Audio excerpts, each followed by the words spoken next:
Hello and welcome. सबसे पहले subscribe करें हमारे चैनल को and press the bell icon. Never miss an update. नमस्कार दोस्तों, द फ्लेवरफुल लाइफ चैनल में आपका स्वागत है।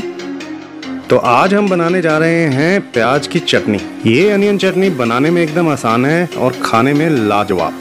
वैसे तो आप इस अनियन चटनी को एज एन अकम्प्लीमेंट किसी भी चीज़ के साथ खा सकते हैं, जैसे कि दाल, सब्जी, पकौड़े, समोसे, किसी के साथ भी, या सिर्फ ब्रेड टोस्ट पे लगा के खाइए। मगर अगर आपके घर में किसी दिन सब्जी नहीं है तो सिर्फ ये अनियन चटनी बना के खिलाइए सबको, सब आपकी तारीफ करेंगे। तो आइए, देर किस बात की, आर यू रेडी? चलिए शुरू करते हैं, बनाते हैं अनियन चटनी। तो अनियन चटनी बनाने के लिए हमने लिए हैं 2 बड़े प्याज, जिसको पील करके हमने धो लिया है पहले और उसको मोटा मोटा काट लिया है। 8-10 कलियां लहसुन की और 1 नींबू, जिसका हम जूस निकालेंगे बाद में। और इस प्याज की चटनी में जाएगा साबुत धनिया, सौंफ, सूखी लाल मिर्ची, जीरा, स्वाद अनुसार नमक और थोड़ा सा काला नमक, अमचूर पाउडर, करी पत्ता, थोड़ी सी धुली हुई उड़द की दाल, सरसों के बीज जिसको हम राई भी कह देते हैं, और कश्मीरी लाल मिर्ची का पाउडर। तो सबसे पहले हम एक पैन को करेंगे गरम और उसमें सब खड़े मसालों को डाल के ड्राई रोस्ट कर लेंगे, भून लेंगे। ड्राई रोस्ट करने से क्या होता है, हीट से जो खड़े मसालों के अंदर ऑयल होता है वो ऑयल निकलता है, तो उसकी वजह से थोड़ा फ्लेवर इन्हांस हो जाता है हमारे मसालों का। एक बार थोड़े भुन जाएं तो इसको निकाल के हम ठंडा कर लेंगे। तो अब इसी पैन में डालेंगे थोड़ा ऑयल। ऑयल गर्म हो जाए तो ये गया इसमें लहसुन को हल्का सा गोल्डन ब्राउन कर लें।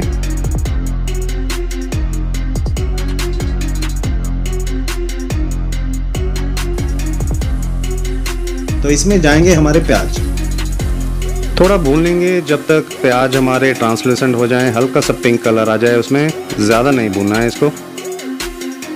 ये गया इसमें नमक, काला नमक और अमचूर powder. Give it a nice mix. अब आंच कर देंगे बंद और इसको थोड़ा सा ठंडा होने देंगे। तो अब क्या करेंगे, जो मसाले, खड़े मसाले हमने भूने थे उसको एक मिक्सर ग्राइंडर में डाल के उसको पीस के उसका पाउडर बना लेंगे। और ये जो प्याज और लहसुन का मिक्सचर तैयार हुआ है इसको भी डालेंगे मिक्सी में। साथ में डालेंगे ग्राइंड किया हुआ भुना हुआ मसाला। इसमें पानी डालने की ज़रूरत नहीं क्योंकि हमारे अनियन मिक्सचर में थोड़ा मॉइस्चर है। और इसको पीस के इसकी चटनी बना लेंगे। उसकी कंसिस्टेंसी आपके ऊपर छोड़ता हूँ, या तो आप इसको बिल्कुल स्मूथ पेस्ट बनाइए या तो उसकी एक coarse chutney, that's up to you. Now let's finish this chutney. तो उसके लिए पैन में दोबारा डालेंगे थोड़ा सा ऑयल। ये गया इसमें जीरा, आधा जीरा हमने भून के उसका पाउडर बना लिया था और आधा जीरा हम डालेंगे यहाँ तड़के में। साथ में डालेंगे धुली हुई उड़द, राई और करी पत्ता। तो इसमें जो उड़द दाल है उसको थोड़ा सा टाइम लगेगा भूनने के लिए, तो करीबन 1 मिनट तक उसको भूनें। ये गई इसमें पिसी हुई चटनी। जार में पानी डाल के अच्छी तरह से उसको भी खाली कर लें। Give it a nice mix. एक बॉयल आ गया तो ये गई इसमें हमारी कश्मीरी लाल मिर्ची। तो आंच कर देंगे कम, लगाएंगे ढक्कन और इसको पकाएंगे करीबन 7-8 मिनट तक। देखिए 7 मिनट हो गए हैं, कलर भी थोड़ा लाल हो गया है इसका। अब इसको मीडियम आंच पे ढक्कन खोल के पकाएंगे।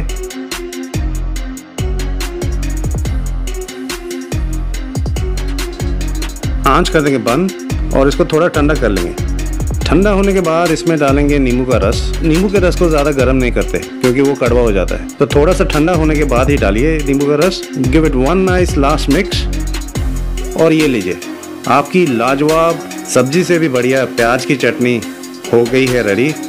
इसको बनाइए, खुद भी खाइए, औरों को भी खिलाइए और प्यार मोहब्बत से रहिए। और प्यार मोहब्बत की बात आई गई है तो नीचे बटन दबा के सब्सक्राइब भी कर लीजिएगा। Thanks for watching, enjoy and good luck.